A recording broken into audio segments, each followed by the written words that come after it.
Imagine you're the heir to this massive, fully established empire. Right, you've got it all. Exactly. You have the wealth, the title, the complete backing of the military. Your path to absolute power is totally guaranteed. Nobody is standing in your way. But then, seemingly out of nowhere, this charismatic young upstart arrives on the scene. Oh, boy. Yeah, he achieves this impossible victory and just instantly steals the hearts of all your people. Which, historically speaking, is a massive problem. It's a huge problem. I mean, the established rulebook of human history dictates one very specific course of action here. You crush him. Right. You use your immense resources to eliminate the threat before he can take your throne. That's just politics 101. But what if instead of, sharpening your knives, you walked up to this rising star, took off your crown, and just freely handed it to him? I mean, it sounds like complete political suicide. Totally. It goes against literally every instinct of self-preservation and ambition that drives, well, pretty much all historical narratives. Yeah, but that's what makes it so fascinating. Welcome to the deep dive. Glad to be here. Today, we have a very specific mission for you as a listener.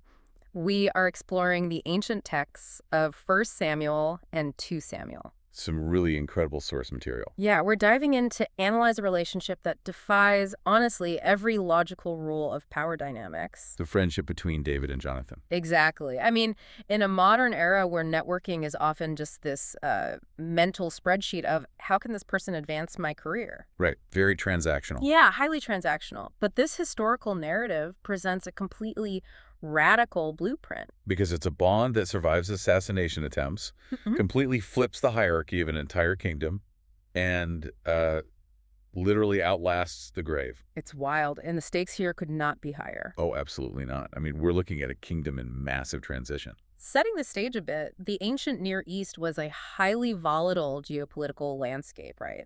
It's extremely volatile. You have King Saul, the reigning monarch of Israel, and his mental state and grip on power are, well, they're becoming increasingly unstable. They slip in. Yeah.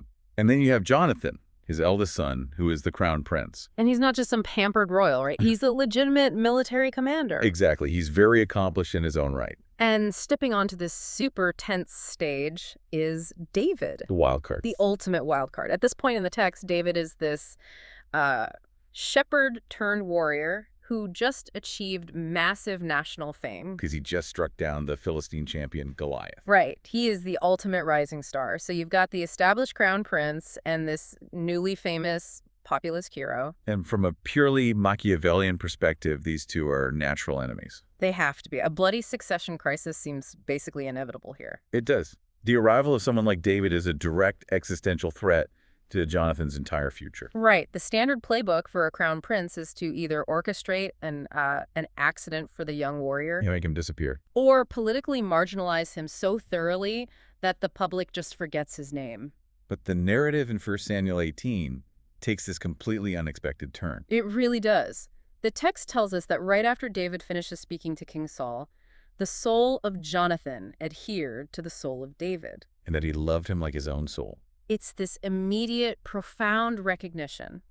And they don't just, share a nice conversation. No, the text details a staggering physical action. Right. They form a pact, and Jonathan physically takes off his royal coat. He just hands it over. He hands it to David, along with his garments, his sword, his bow, and even his belt. Which is huge. To understand the weight of that moment, you really have to look at how the ancient world viewed personal garments. Especially weaponry, right. Exactly. Yeah. In antiquity, your clothing, especially royal attire, wasn't just fabric. It wasn't just a fashion statement. No, it was the literal physical manifestation of your identity, your legal status, and your authority. Wow. So by stripping himself of his royal armor and handing his personal weapons to a potential rival, He's essentially transferring his royal prerogative. yes, Huh. he is visually and legally declaring that he is yielding his right to rule. Putting that into like a modern corporate context, it'd be akin to the designated future CEO of a massive global conglomerate, Right. just walking into the lobby, unpinning his executive badge, handing over the keys to the corner office. And his top-level security clearance. Yeah. giving all his passwords to the new, highly praised intern. It is a total surrender of status. But I have to push back on the psychology of this a little bit. Sure. Isn't this just wildly naive of Jonathan? I mean, how does an elite, battle-tested prince just turn off that deeply ingrained human instinct for self-preservation? Well, it certainly looks naive if we evaluate it strictly through the lens of modern ambition. Right. But the text presents David as possessing this divinely ordained destiny to lead the nation. Okay, so Jonathan sees that. Exactly.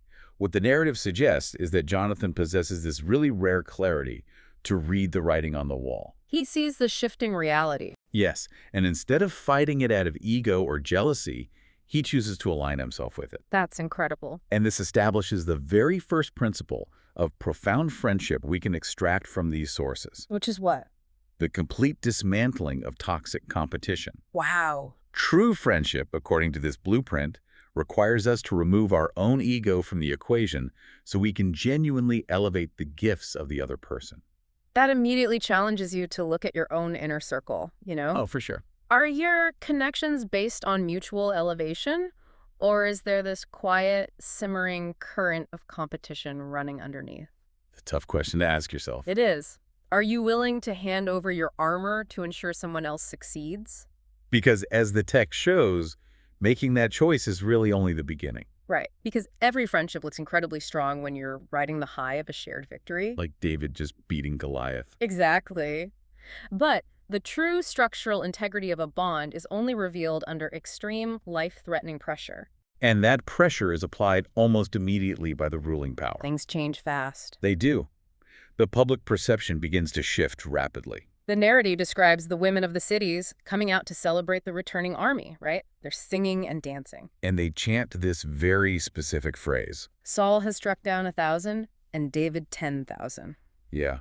And in an oral society, a public chant like that functions essentially as mass media. Oh, so it's like a trending hashtag. It is the ancient equivalent of a viral trend turning against a sitting politician. That's brutal. The king's approval rating is publicly plummeting, while his generals is just soaring. And for a monarch who is already prone to paranoia, this public comparison has to be intolerable. Saul's reaction is entirely rooted in the preservation of his dynasty. The text actually quotes him realizing the implication, saying, "What is left for him except the kingdom itself?" Right. From that moment, Saul makes a calculated decision that David simply must be executed. Which puts Jonathan in the ultimate excruciating crucible. The age-old conflict of blood versus bond. Exactly. The king, who also happens to be his father, is demanding the elimination of Jonathan's closest friend. But Jonathan refuses to comply. He risks his own standing in the royal court and his own life to intervene. He does. He speaks well of David to Saul, strategically reminding his father that David is entirely innocent. And that David literally put his life on the line to save the nation. Right. The psychological dynamic here is deeply complex. Jonathan is navigating a profoundly corrupt and dangerous family system. I mean, the path of least resistance would be to just nod along with his father's paranoia. Secure his own inheritance. Yeah, and just let David take the fall. But by refusing, he establishes a second core principle. Okay, let's hear it. Loyalty to truth and to the foundational bond over blind allegiance to a toxic system. Even when that system is your own family. Exactly. Jonathan demonstrates that an individual does not have to inherit or perpetuate the dysfunction of their predecessors. That is so powerful. And the tension continues to escalate to the point of a literal covert operation. It gets really intense. In 1 Samuel 20, Saul's violent rage boils over again, and David goes into hiding. He is terrified. He tells Jonathan, "There is only one step separating me from death." They realize they need concrete intelligence on Saul's true intentions, but they can't expose David to the palace guards. Which necessitates the famous arrow signal by the stone of Ezel. This is such a cool part of the text. It is. Right? And the brilliance of this plan lies in its plausible deniability. Right, because Jonathan is a warrior. Exactly. Going out into a field for archery practice with a young servant boy is a perfectly mundane activity. It wouldn't arouse any suspicion from the king's spies. Not at all. It plays out like a high-stakes espionage thriller. David hides in the field. Jonathan attends a royal feast to gauge his father's mood. And when Saul notices David's empty seat, he just erupts. He actually hurls a spear at his own son. Yeah, he screams at Jonathan that as long as David breathes, Jonathan's future kingdom will never be secure.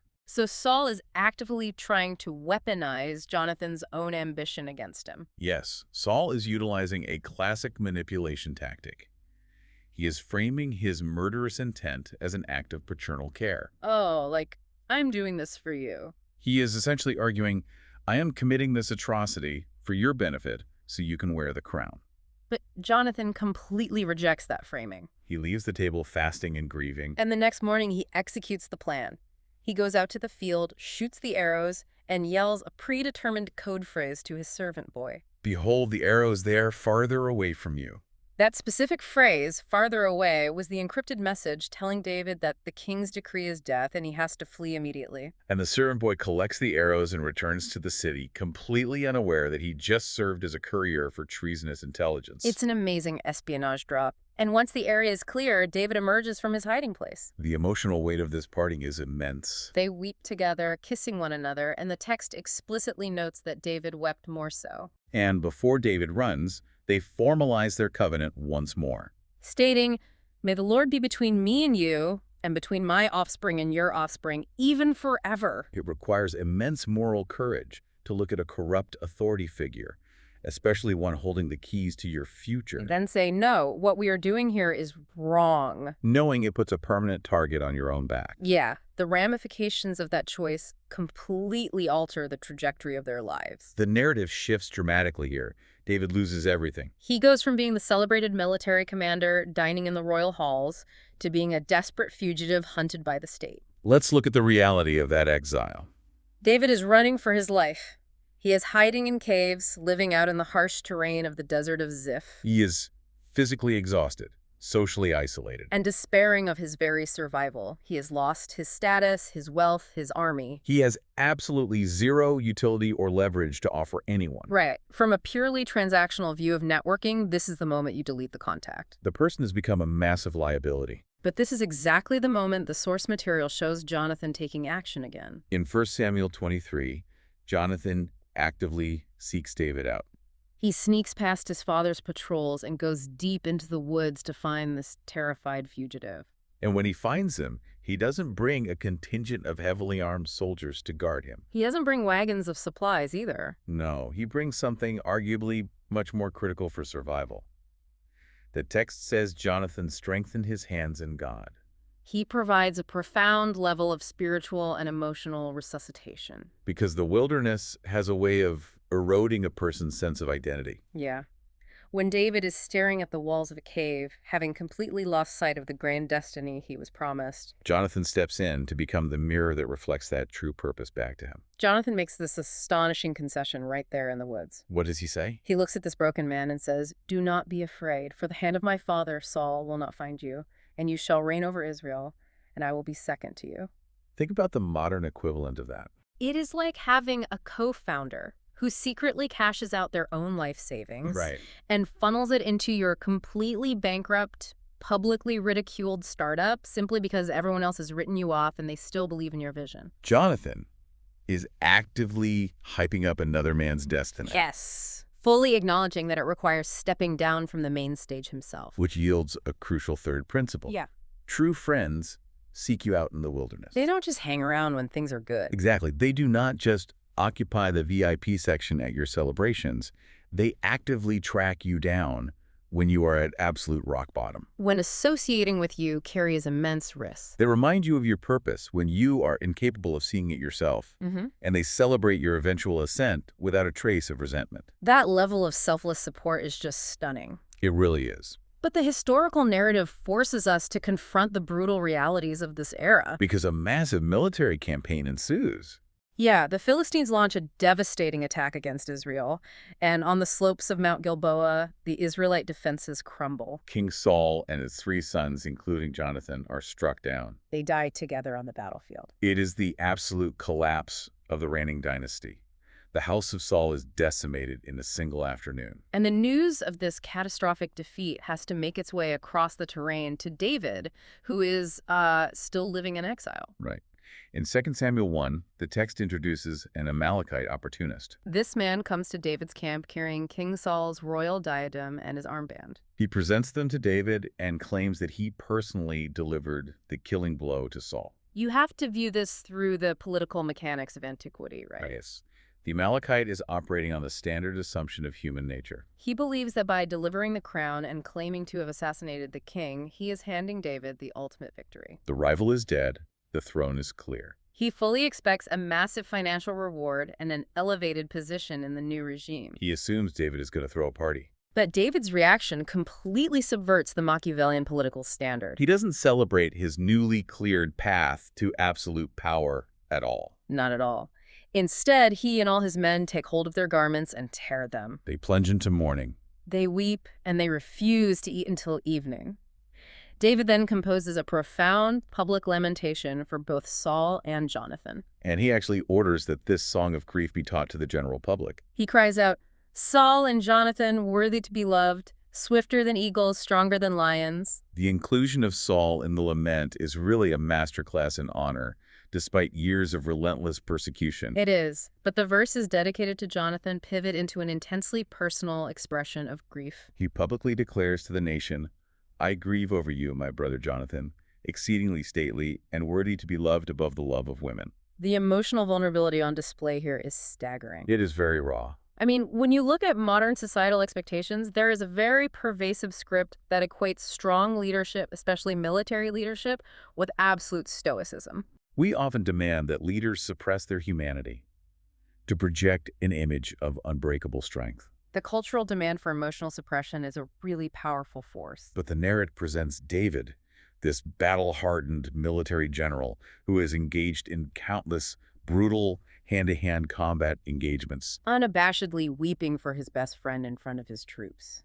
And this reveals the fourth principle.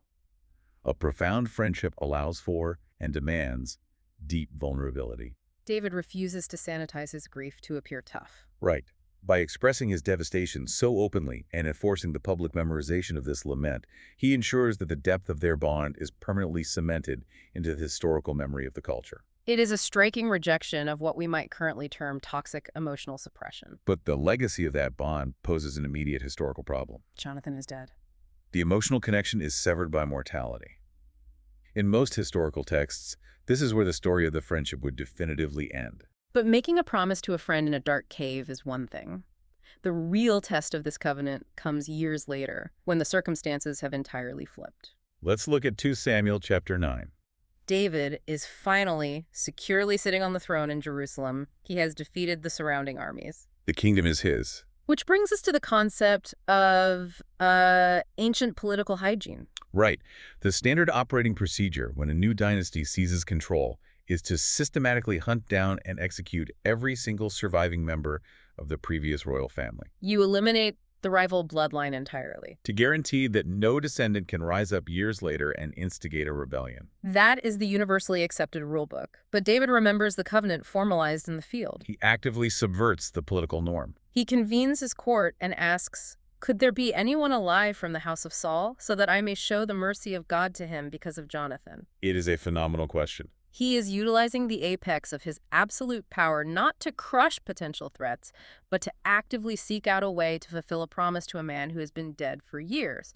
And the court brings forward a servant named Ziba, who reveals that Jonathan does have one surviving son. His name is Mephibosheth. Now, the text gives us crucial context here.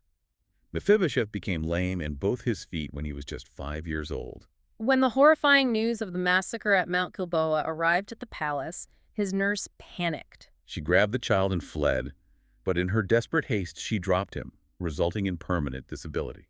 And since then, he has been living in deep obscurity, hiding in a remote place called Lodabar. Living with a constant, terrifying expectation that the new king's death squads will eventually find him.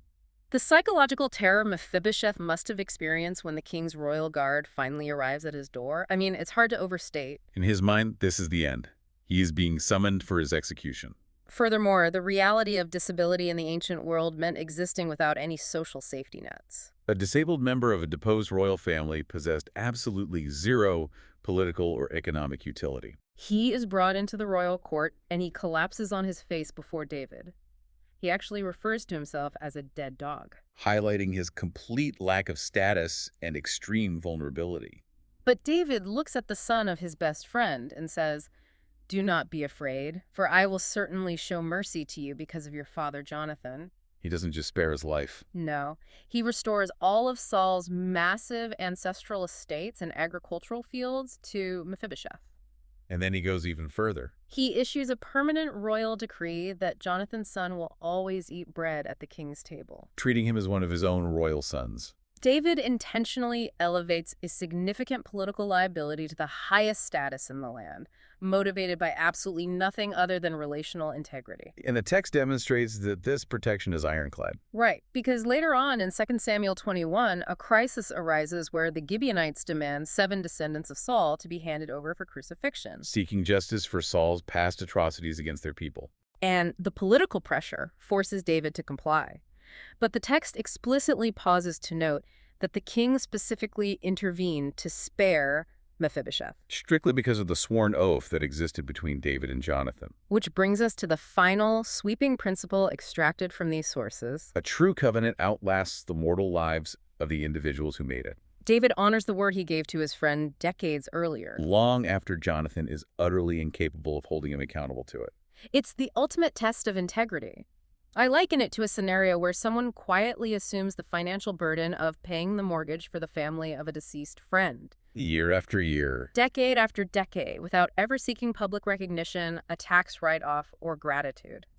You simply do it because 20 years prior, you looked your friend in the eye in a moment of crisis and told them, "I've got your back." That level of intergenerational loyalty didn't just honor a memory, it literally altered the survival and trajectory of Mephibosheth's entire bloodline. When you synthesize all the historical context, the political danger, and the psychological weight of these actions, you realize this source material is fundamentally challenging how we conceptualize loyalty.